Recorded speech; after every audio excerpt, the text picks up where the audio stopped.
We've been studying the impacts of logging on chimpanzees and gorillas now for 9 years in the Northern Republic of Congo. And we've come up with some interesting findings. And one is that after this area has been exploited for timber twice now, of selective logging, chimpanzees and gorillas remain in those areas.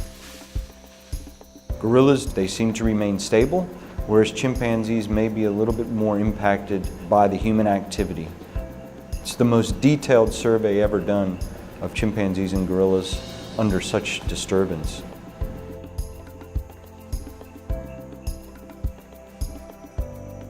One of the special things about this study as well is the local logging company. They provided us with their tree inventory data. And what we've been able to do for the first time is look at the behavior of the gorillas and chimps overlaid with the timber data and assessed how it impacts them. At baseline, we can see that chimpanzees and gorillas are dictated by certain species of trees, and that's very important. We can use that information to understand where these hot spots are for chimps and gorillas in these logging concessions, and then also assess how they change over time with the logging.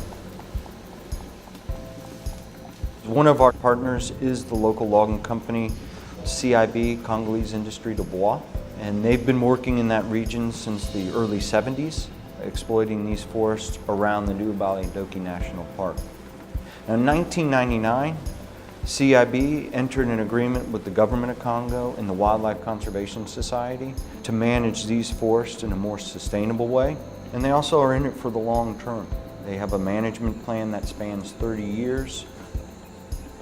Working with the logging company, we're able to do some predictive modeling on what will happen in these areas based on what we already know, and discuss possible issues that the chimpanzees might encounter, for example, with road construction or road placement and numbers of trees. This is the first time we've really been able to go to a company and say, with quantified metrics, their possible impacts and are there things we can do to address them. The teams that go out, they'll be out sometimes for 7 weeks at a time. They carry their tents, their food, all their resources with them, and it's really hard work. I understand why people haven't gotten this type of information in the past. It's very costly as well. Hopefully with the publication of this manuscript and the many that are going to follow and build on it, we can start providing as much information as we can to help better protect chimps and gorillas in these other regions based on this hard work of the Congolese nationals that we work with and are fortunate to have on these teams and really care about the forest.